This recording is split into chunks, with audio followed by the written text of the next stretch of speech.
प्रिय भक्तगण, आप सभी का मेरा सादर नमस्कार। मेरे चैनल पे आप सभी का स्वागत है। आज मैं निधि वन के रहस्य लेकर आप लोगों के सामने प्रस्तुत हुई हूँ। वीडियो को अंत तक देखिएगा, सुनिएगा, तभी आप पूरा कहानी जान पाएंगे।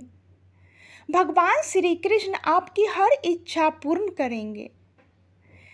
मेरे चैनल पे आप नए हो तो चैनल को लाइक, शेयर, सब्सक्राइब करना न भूलें। धन्यवाद।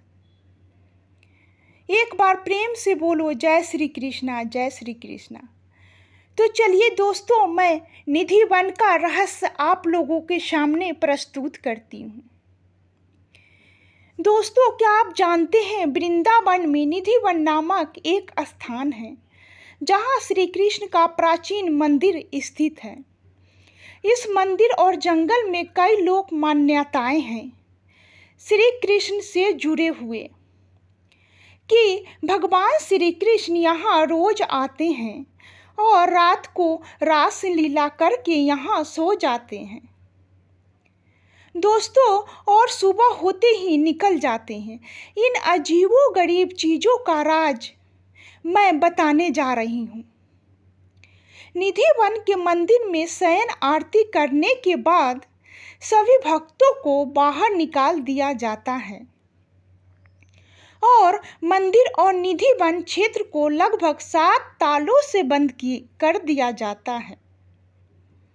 तालाबंदी से पहले मंदिर के गर्भगृह में नीम के टैटू, पान के पत्ते, राधा और भगवान के सौंदर्य के सारे सामान रखे जाते हैं।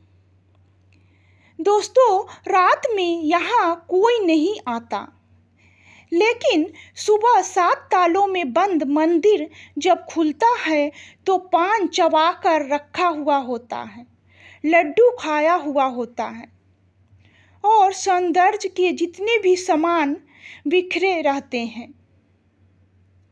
कहा जाता है कि यह अनायास खुल जाता है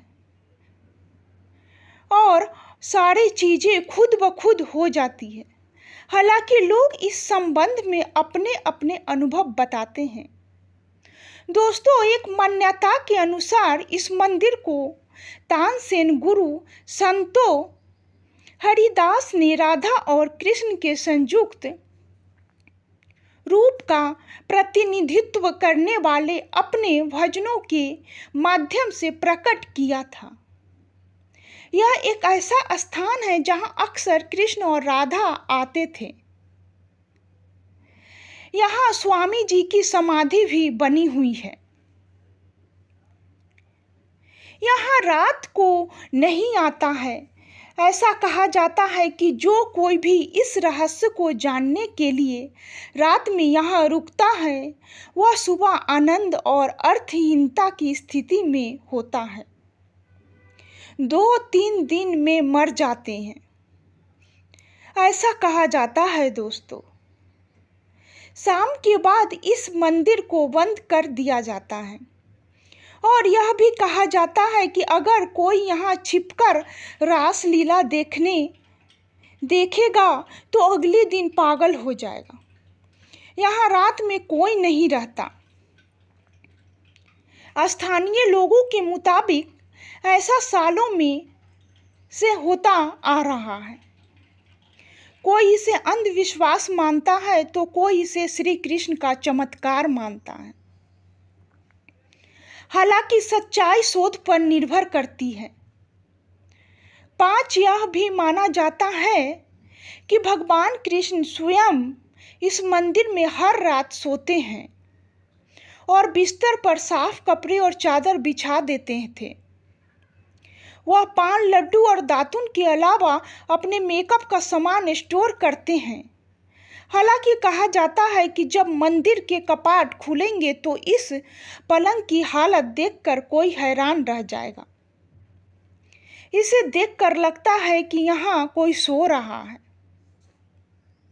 दोस्तों, सबसे आश्चर्यजनक बात यह है कि यहाँ हर दिन महान मिश्री प्रसाद परोसा जाता है और बचा हुआ मंदिर में ही रखा जाता है।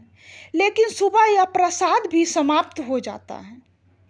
आखिर प्रसाद किसने खाया?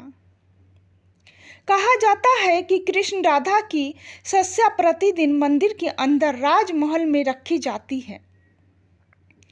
पूरे राजमहल को सजाया जाता है और राधा जी के सौंदर्य के सामानों का भंडारण करके मंदिर के कपाट बंद कर दिए जाते हैं। एक आम धारणा है, सुबह जब दरवाजा खुलता है तो सब कुछ अस्त व्यस्त हो जाता है। माना जाता है कि राधा कृष्ण रात में आकर इसका इस्तेमाल करते हैं। कहा जाता है कि यहाँ उन्होंने 2 तुलसी एक साथ लगाई थी। रात के समय जब राधा और कृष्ण रास बनाते हैं तो ये तुलसी के पौधे गोपियों के रूप में उनके साथ नृत्य करते हैं। यहाँ से कोई इस तुलसी का पत्ता नहीं लेता। जो कोई भी गुपचुप तरीके से ऐसा करता है वह बड़े दुर्भाग्य का शिकार हो जाता है। इस मंदिर के प्रांगण में उगले वाले पेड़ भी अजीब है। यहाँ पेड़ की शाखाएं नीचे की ओर बढ़ती है। इसके अलावा यह एक लोकप्रिय मान्यता है कि ये पेड़ रात में गोपी बन जाते हैं, सीता और कृष्ण के साथ नृत्य करते हैं और सुबह फिर से पेड़ बन जाते हैं। इन सभी वृक्षों को गोपी माना जाता है। दोस्तों, क्या आप जानते हैं श्री भागवत के 10वें स्कंद में रास पंचाध्याय में महारास भगवान कृष्ण द्वारा अपनी शरद पूर्णिमा में यमुना पुलीन में गोपियों के साथ बोले जाते हैं। शरद पूनम के निधि वन में आज भी एक विशेष रासलीला का आयोजन होता है, लेकिन इसे कोई नहीं देख सकता। रासलीला का आयोजन होता है लेकिन इसे कोई देख नहीं सकता, केवल महसूस कर सकता है। निधि वन के आलिंगन वृक्ष को वास्तव में रास रट गोपी कृष्ण कहा जाता है, जो सुबह होते ही वृक्ष बन जाते हैं और रात में के सन्नाटे में रस की शुरुआत करते हैं। यहाँ के अधिकांश घरों में खिड़कियाँ नहीं हैं और जो उनके मालिक है वे शाम की आरती के बाद अपनी खिड़कियाँ बंद कर लेते हैं। तो ये थी भगवान श्री कृष्ण से जुड़े हुए रहस्यमयी बातें। भगवान श्री कृष्ण आज भी वहाँ आते हैं। ये तो आपकी मन की विश्वास के ऊपर निर्भर करता है कि आप भगवान में कितना आस्था रखते हो। तो वीडियो अच्छी लगी हो तो लाइक, शेयर, सब्सक्राइब करना ना भूलें। धन्यवाद।